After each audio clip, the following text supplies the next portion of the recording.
Today is another edition of Flip Charts where we bring celebrities, to the show. Flip Chart on Flip TV. Today I have a very important guest, another sensation on social media. Of course, you must have heard the name, Abike Jagaban. She's here with me on the couch, and I'm sure you're going to have a great session talking to her. Well, Abike, for all who cares to know, is her stage name, but she has a real name, Tolu Oluwogaba from Yes, Ijebode. yes. You know, you're welcome to the show. Thank you very Thank you. much. Nice Thank to have you. you here. Same here. Thank you. You're looking so radiant this evening. Thank Will you. you agree with me that this will have been a perfect outfit for you at Wasiu's party? You know, No, I Sure. don't. I love that my ballerina dress was specially designed for that occasion. Really? This would have been too bling bling. It's an indoor thing, isn't it? oh yeah. I would have loved to, step into a hall with this, looking so, Okay. wonderfully But it's elegant. lovely anyway. Thank you so much. Now tell me, I know you live in the UK. Yes. How long I have you do. been in the UK now? About 12, 13 years. Oh. Yeah. And what has been your experience like, living in the UK? Anyway, my name is Tolulope Olowogaba. My stage name is Abike Jagaban. And as you all know, Abike is our Oriki, our Akpeje in Yoruba land. I hail from Ijebode. So my name is Abike as well, as much as I answer Tolulope Adeoye. And Olowogaba, it is a compound name. Name. Olowogaba is my father's name, and Adeoye is my husband's name. So anyway, life in UK has been so easy. It's not been tough for me, but as we all know, that is different strokes to different folks. For me personally, it's been wonderful. It hasn't been bad. My experience, totally has been awesome. I wouldn't lie, because when you know how to explore, when you act within your right, you won't find it so difficult in UK. It's not that bad. So it's been so good for me. What personally. prompted your relocation? What prompted your relocation to the UK from here? Well, as a young lady, I have always had the passion, to do something different abroad. I have always seen myself there in future. I started nursing this since I was a child, when I was venturing into going into broadcasting with NTA then. Really? So I actually read, mass communication in school, and then Which school? I went to Ogun State Polytechnic. Oh, yes. yeah. Okay. And then I proceeded to Lagos State University for my degree program. So where I got a bachelor in art, I read History and International Relations. Is still in the same line, with my mass communication that I had in the Polytechnic. So I've always had this dream to become a TV person since I was a child. And my mom was such a motivation that my mom would keep pushing me. Oh, you have to get a space in NTA. Then with them, Yinka Greg, the late Auntie Tokumba Ajayi, and all this. Yeah, they all, they happen to be my mom's junior in school. So my mom is always, a moving force, telling me, "Oh, you can do it, Tolu. You can do it. Just keep going. I trust you." Da, da, da, da, da. But unfortunately, she passed on. But that's okay. And it's my dream is achieved eventually. Coming to social media, it wasn't something that was actually, pre-planned. It wasn't pre-planned. I didn't plan it. I wasn't prepared for it. But then I told myself I could do it the moment I found myself in the limelight, because what brought me to social media is totally different from where I found myself. I never called for fame. I didn't have any intention of going, into the limelight with what brought me in there. It was more of a plaything, more of how will I say? I was actually having a tryst with one of my friends. Yeah, I remember. I was You remember? But why did you have to bring what happened, the spark between you and your friend, to social media? Why did you have Thank to you do very much. It wasn't on social media. We wouldn't define WhatsApp then as much of a social media thing. When it was just freshly introduced, we're all looking at it like just a small part of the social media where we could all, communicate aside talking. We never knew it is as big as what it is today. And as we all know that it's been bastardized, a lot of people, they've abused the social media. And even then when we were passing voice notes, via WhatsApp. No one knew how big social media was then. You see, so the awareness was later done on us after we released all this, after we found ourselves there, and after we discovered how big and how far social media can go. So that's it. No one knew how big WhatsApp was then. We're just probably thinking, oh, we have a small app that can actually communicate to myself and my friend that can link us. No one knew how big it was. So it wasn't much of a big thing. My friend sent me as I sent out mine. And somewhere, somehow, it got leaked and then it blew out. And that's it. So that was what brought me to the limelight. But that was a very sleazy experience, you know. I'm telling you. You know. So do you think, do you have any regret about it? I never did.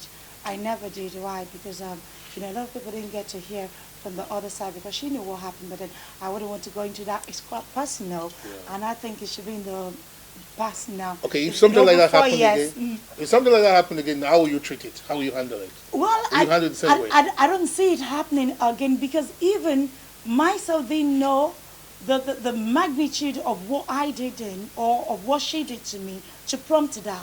You know what, just probably just exchanging stuff. It's like you're telling your friend, Oriokwe, and she's saying, Oriwa no kwe. That is how we extend this. On WhatsApp, she sent me as I sent her mine. And before I knew it, mine got leaked because the content of the things I sent was quite huge. Yeah. Then it blew out, and that was it. But I believe everything happened for a purpose. If that didn't happen, probably the world wouldn't have discovered who Abike Jagaban is, and I probably wouldn't have discovered this, other side of myself. So it's all good. I don't have regrets. You seem to love sensation. I do. Any regrets so far? Nothing at all. Okay, now let's quickly talk about you and Isabel. Now, what triggered that? Myself and Mama Isabot. Let me tell you, myself and Mama Isabot. I think we both love each other initially. And it was more of a politics between us then. I actually met her in the business. I wasn't a media person. I never intended to be one. But after the audio with myself and my friend leaked out, I discovered I had a talent. People were calling on me when they listened to the audio. It was the first audio ever and the only audio ever on WhatsApp that has actually hit the media that big. It went around the globe. When I say around the globe, I mean I got calls from all around the world. Everybody was calling me, even from some continent I never believed existed. They were calling me, are you Tolu Gaba? Are you Abike Jagaban? Or did you? Then I wasn't Abike Jagaban, I take that back. Are you Tolu Gaba? Are you GBK's friend? Did you actually do this? Did you do that? There were calls from all over the world. And, at some point I was asking myself, have I done something wrong? Has she done something wrong? Have we probably pressed on a button that we're wanting to press on social media? And then it started going on. And I wasn't the cause of that. Mama Esabot blew away because she was a blogger. It landed in her hand one way or the other. And then it was blowing up. Pa, pa, pa, pa, pa. And that was it. So, initially, I think Mama Esabot saw the quality in me, the potentials. And she felt like, who is this girl? Her voice is so loud to shake the media. Face. Better than what she does. I shook the media.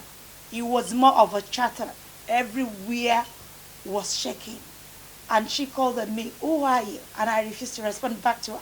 So I think that was the first day she fell in love with me. But because we were playing in like politics, she couldn't come out, not knowing that I wasn't a blogger. She was already a blogger. I wasn't a blogger. But by the time I discovered that other side of me, and I said, okay, people seem to like my voice. They seem to have discovered something in me that I don't know I possess. Okay, from now on, I'm going to be doing motivational speaking. So I started my motivational speaking. I started campaigning against cyberbullying then. We're doing cyberbullying. After my motivational speaking, we started, campaigning against cyberbullying. I titled my show that No Cyberbullying Chat. Yeah, so I come out every now and then to educate people, just to talk to them on how to fight social media bullies, how to fight back, how to report to the police, how to look at them in the face, just how to tackle it here and there. And then Mama got on my neck. And then I look at my mother, how can a 50, I think she was about 53 then. And I was quite younger as well. And I was probably in my 30s, yeah, in my late 30s. And then, she pitched her tent on me like, I'm never going to leave this girl. It was more like a play, like we're having play, like a teacher thing. She will come out and give it to me, and I will come out like we're acting. I'll give it back to her. When she give me one, I will give her two. When I give her one, she will give me two. It was so fun. There weren't too many people in it. More like a stage thing where you see all our fans, we now started dividing the social media into two. Yeah. Two equal parts, and it was so huge. When I say two equal parts, I'm talking of when people see themselves like core enemies just because of this thing. Like a husband and a wife, Yeah. they refuse to be husband and wife just over They this. take sides. Friends started parting ways because of us. No personal issues between them, but just because of this social media thing, Mama Sabot and Abike, we started having Omwewe and Omaye. Initially, we didn't name it Omaye, and there was nothing like Omwewe. But because I have a slogan, I do come out and say, I am more of a street girl. I know how to inculcate the street tactics into my show. So Mama said, "Oh, but it was so funny because she was selling away before, Yeah, but there was nothing like Away Nation or Aye Nation. This is how we started.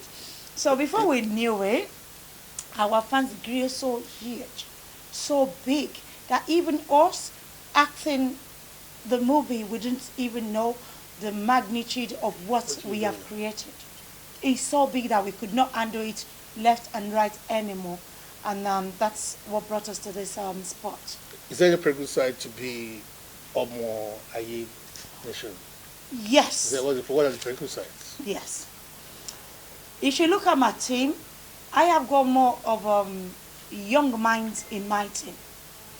Mama, because of her age, she's got more of her age group in her team. So when I look at someone like Fola Shade Adenaya here, she's about my age group, but she's younger, but she's about my age group. Look at this lady here, look at this lady, look at La Pepper. You see, these are the kind of people that I move. Okay. Yes, this is my movement. And Mama has our age group, our friends, a few younger ones. So now Mama say, our Away Nation, they are more elderly, more reserved, but radical. But these are upcoming radical. With fire. With fire. So this is how we got there anyway.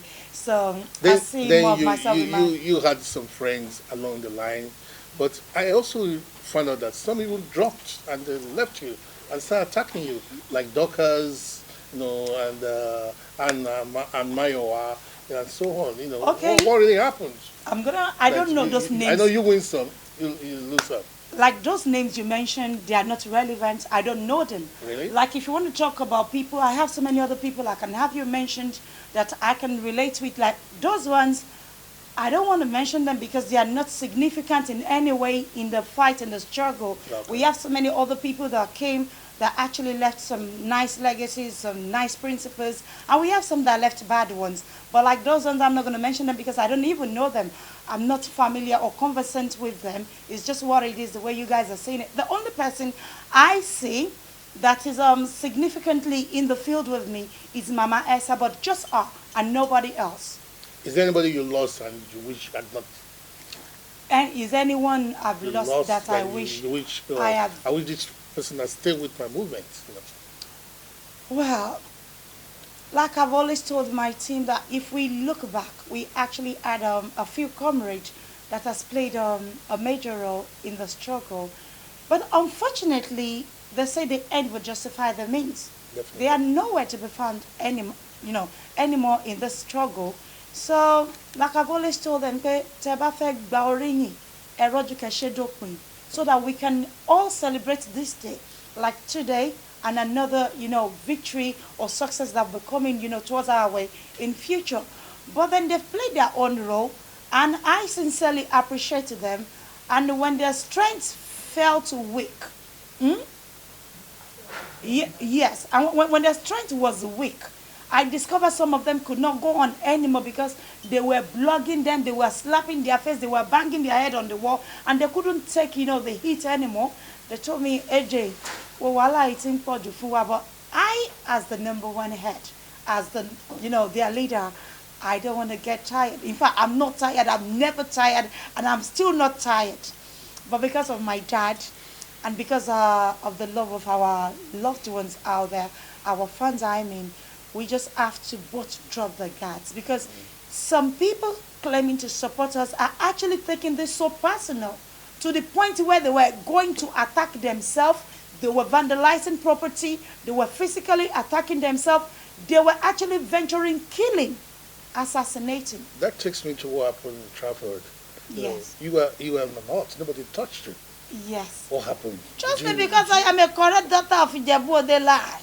Really? Untouchable. Oh. Ijebu Mjojo. Really? Mle Jojo. Mlo be pẹ̀lọ́wọ́ lásán o. Mle lọ pẹ̀lọ́wọ́ lásán.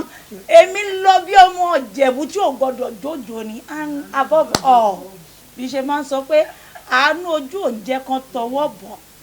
Ìbẹ̀rù kì í jẹ́ kán tọmọ ejò ní rùmọ́lẹ̀ bí ṣe máa ń sọ fún yín. Èmi Àbíkẹ́ kọ̀ lọ sójú ogun ni pẹ̀lú Ọlọ́run púpọ̀, mo dẹ̀ dúró.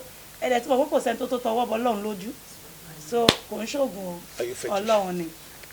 Fetish, well, it depends on what you call fetish. If you can tell me what you mean by fetish, because I think I've got a little knowledge of what. Yeah, maybe you consult diabolic, do you want to say? Something like that. Not exactly. But I mean, maybe you have something that protects you, some charms and... Oh yes, when you worship God to an extent, people will say you are fetish. I am fetish when it comes to serving God. You can call it fetishness, because I serve Him religiously. I go by His rules and regulations. So you see, when you overknow God, when you're too close to Him, when He's everly ready for you, people say, Ogun buruku polowe. And so I stay by that, saying, Omo Jebu, Ogun buruku lo gbe. Ibo ba ti gbo Ọlọ́run púpọ̀ dání, ogun lo gbe dání, ṣẹ́yìn o mọ̀ ni. Oh yes. So if you call that fetish, then I am fetish serving my God. But people talk about the fact that you have an incision on your, on your chest, On my chest, thank you for saying that. Okay, I'm just going to ask you, because you've got some on your face. Yeah.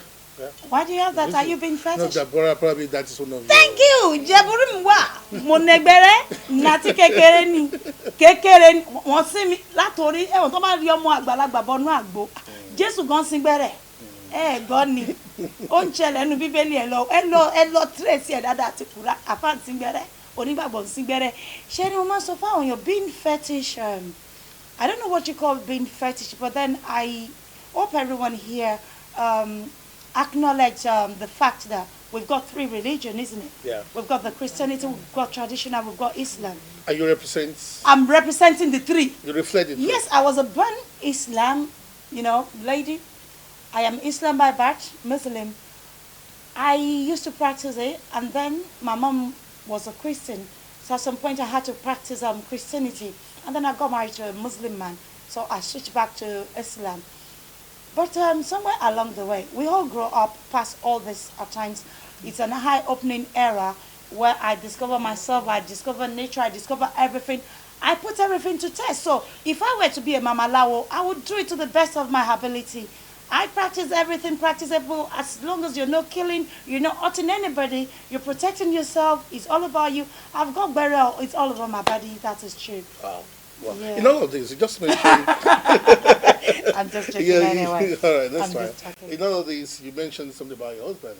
So you mean your husband actually supports all this, your activism on social media? Yeah, I've got a man somewhere, he knows I am strong-willed, he knows I'm No, for real? Are you married? Yes, I've got a man somewhere. Wow. Then I'll give kudos to the man. Thank you very much. For allowing you to do what you want to do. Yeah, he knows when I have a passion for something, no one dares chase me away from that. I'm strong-willed. I am a determined person, and I don't like being cheated. I can give my life for being cheated. If anyone cheats you here now, I can die for you out there, because I don't like people being cheated around me. So it wasn't all about me. It was more of